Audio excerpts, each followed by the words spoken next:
రాయవరం అనే పల్లెటూరులో కనకారావు అనే ఒక పెద్ద మోతుబరి ఉండేవాడు. ఆయనకు 100 ఎకరాల పొలాలు, డబ్బు బాగానే ఉన్నాయి, కాని దానం అంటే మాత్రం ప్రాణం పోయేది. ఆయన గుమ్మలో ఎవరైనా బిచ్చగాడు కనబడితే చాలు, తన ఆస్తి అంతా దోచుకెళ్తున్నారన్నట్లుగా కసురుకునేవాడు. ఊరికే అన్నం పెడితే జనాలు సోమరులైపోతారు, నా కష్టార్జితం వృధా అయిపోతుంది అనేది తన సిద్ధాంతం. కాని ఆయన భార్య అన్నపూర్ణ మాత్రం పేరుకు తగ్గట్టే మహాదయగల ఇల్లాలు. ఎవరైనా ఆకలి అని వస్తే భర్తకు తెలియకుండా దొంగచాటుగా గుప్పెడు అన్నం పెట్టేది. ఆమె వంటల రుచి అద్భుతం. ఆ అద్భుతమైన వంట రుచి కనకారావుకు ప్రాణం. ఆదివారం మధ్యాహ్నం కనకారావు ఎంతో దర్జాగా కాలుమీద కాలు వేసుకుని భోజనం చేయడానికి ఎదురు చూస్తున్నాడు. వంటగదిలో నుంచి గుమ్మగుమ్మలాడే వాసన వస్తోంది. అన్నపూర్ణ ఒక విశాలమైన పచ్చని అరిటాకు తీసుకొచ్చుకుని పరిచింది. అబ్బబ్బా, ఏమిటే అన్నపూర్ణ ఆ వాసన! ఆ మట్టి కొండలో ఉడుకుతున్న నాటుకోడి కూర వాసన నా పేగుల్ని పరిగెత్తేస్తోంది. ఆ వాసన పీల్చుతుంటే నా ఆకలి పదింతలవుతోంది. త్వరగా ఆకులో వడ్డించు. నాటుకోడి కాదండి, ఉదయం గంగిరెద్దులు వాడిస్తే మన గోదావరి నుంచి పట్టిన మంచి తాజా కొరమీను చేపలు వండాను అని అన్నపూర్ణ ఎంతో ప్రేమగా అరిటాకులో అన్నం వడ్డించి పక్కన ఒక మట్టి దాకలో ఎర్రటి చేపల కూర తెచ్చిపెట్టింది. ఆ వాసనకు కనకారావుకు నోట్లో నీళ్లూరాయి. ఎంతో ఆశగా చేత్తో మొదటి ముద్ద కలుపుకొని నోట్లో పెట్టుకోబోయాడు. సరిగ్గా అప్పుడే ఇంటి బయట నుండి ఒక అరుపు వినిపించింది. అమ్మా, ఆకలి! ధర్మప్రభు, ఆకలితో పేగులు కాలిపోతున్నాయమ్మా. 4 రోజులైంది తల్లి పట్టెడన్నం తిని పని చేయలేకపోతున్నాను. కడుపు మండిపోతోంది. ఏమైనా మిగిలిపోయిన చద్దన్నం ఉంటే పెట్టండి తల్లి, మీకు పుణ్యం ఉంటుంది. ఆ మాట వినగానే కనకారావుకు చిర్రెత్తుకొచ్చింది. ఓరి వీడియో దుంపదేగా, సరిగ్గా నేను ముద్ద నోట్లో పెట్టుకునే సమయానికి వచ్చి ఏడుస్తారేంటి ఈ దరిద్రులు? వీళ్ళకి నా భోజనం టైమింగ్స్ ఎలా తెలుస్తాయో ఏంటో. ఎక్కడ ఈ బిచ్చగాడు లోపలికి వచ్చి నా ఈ కమ్మటి చేపల కూరలో వాట అడుగుతాడో. నా ఆకలి అంతా చంపేశాడు వీడు. పాపమండి, వాడి మాటలు వింటుంటే గుండె తరుక్కుపోతోంది. 4 రోజుల నుంచి ఏమీ తినలేదట. ఎంత ఆకలితో అల్లాడుతున్నాడో ఏమో. మీరు భోజనం చేయండి, నేను వాడికి కాస్త అన్నం కూర తీసుకెళ్లి పెడతాను. మనకెలాగూ చాలా మిగిలి ఉంది కదా. ఆగు ఆగు, వాడికి చేపల కూర పెడతావా? ఉచితంగా పెడితే వీళ్లకు ఒళ్ళు పొగరెక్కి పని చేయరు. ఉండు, వాణ్ణి నేనే తరిమేస్తాను. నా కూర ఎవరికీ పెట్టడానికి వీల్లేదు. కనకారావు కంగారుపడి ఎక్కడ భార్యవాడికి కూర పెడుతుందో అని వెంటనే నేల మీద ఉన్న తన అరిటాకును, ఆ అద్భుతమైన వాసన వస్తున్న చేపల కూర దాకను అమాంతం తీసుకెళ్లి పక్కనే ఉన్న మంచం కింద దాచేసి ఏమీ ఎరగనట్లు బయటకు వచ్చాడు. బయట నీరసంగా భద్రయ్య నిలబడి ఉన్నాడు.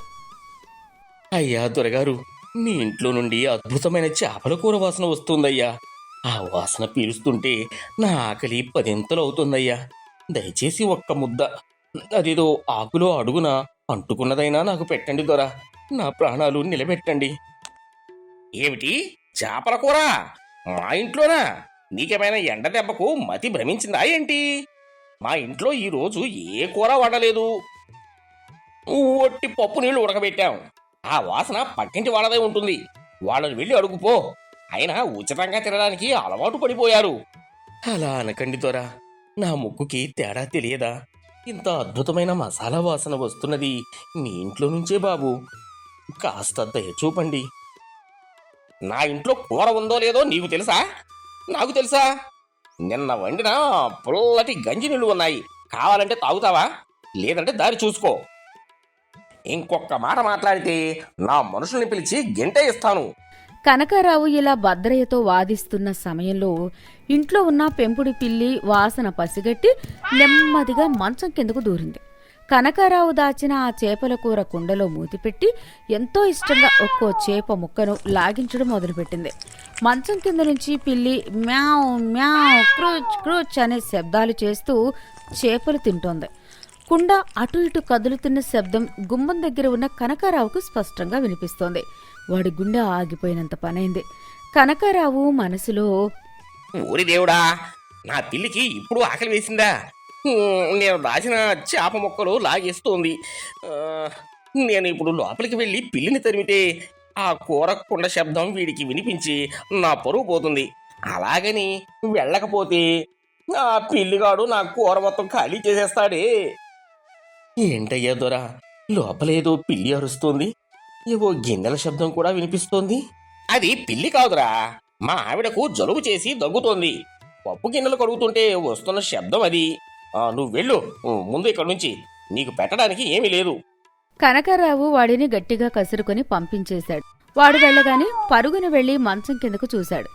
ఓసి నీ దుంపదేగా, నా చేపలన్నీ తినేసావే, కనీసం ముక్క కూడా మిగల్చకుండా పులుసు కూడా నాకేసావే.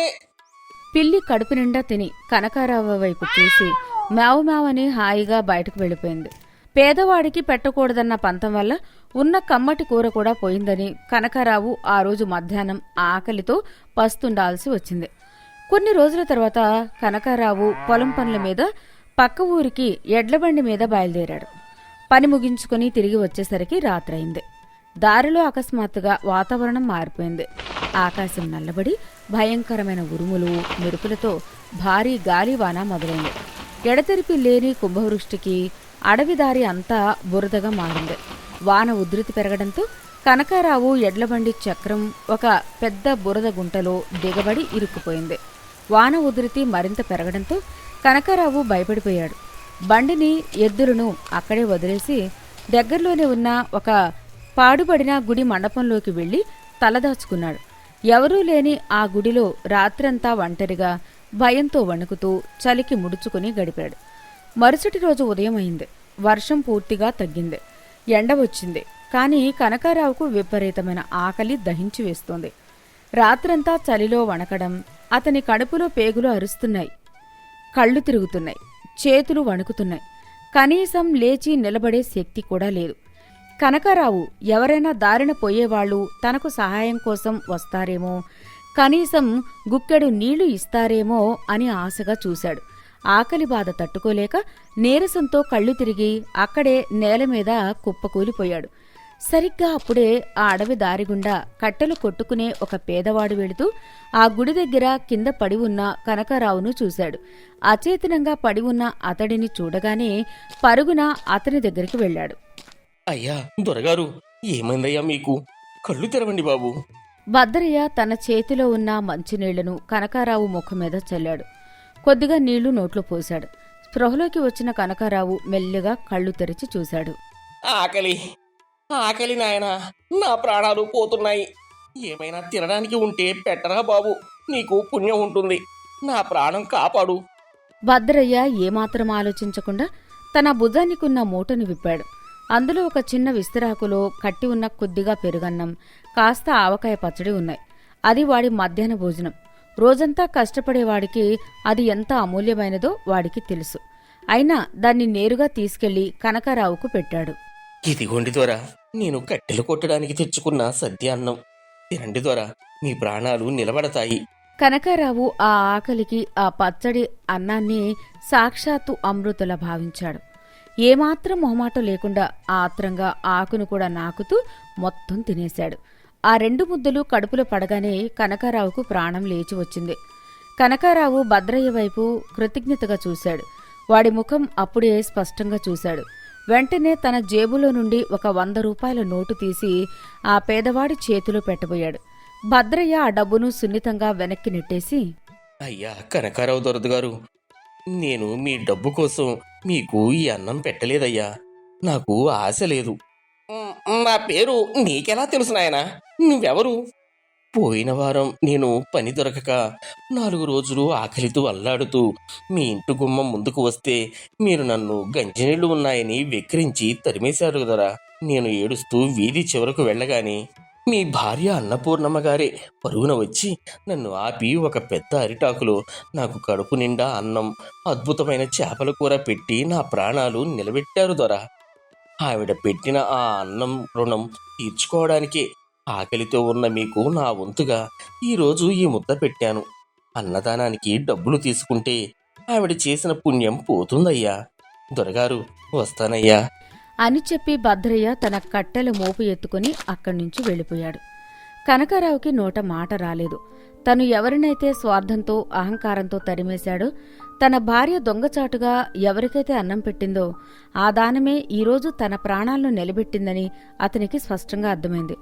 జేబులో ఉన్న డబ్బులు తన ఆకలిని తీర్చలేకపోయాయని, కాని తన భార్య చేసిన ఆ చిన్న పుణ్యమే తనను కాపాడిందని తెలుసుకుని వెక్కి వెక్కి ఏడ్చాడు. అతడిలోని పిసినారితనం, అహంకారం అన్నీ ఆ కన్నీళ్లలో కొట్టుకునిపోయాయి. కనకారావు భద్రయ్య సాయంతో ఎడ్లబండి తీసుకుని ఇంటికి చేరుకున్నాడు. ఇంటికి రాగాని నేరుగా వంటగదిలోకి పరుగున వెళ్ళాడు. అక్కడ అన్నపూర్ణ వంట చేస్తోంది. నన్ను క్షమించు అన్నపూర్ణ, నన్ను క్షమించు.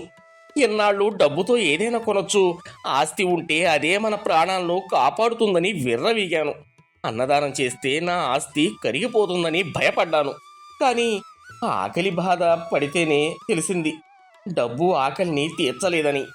ఆ రోజు నువ్వు ఆ పేదవాడికి చేసిన అన్నదానమే అడవిలో దేవుడులా వచ్చి నా ప్రాణాలను కాపాడింది. నీ పుణ్యమే నా ఊపిరి నిలబెట్టింది. ఏమండి, ఏమైంది మీకు?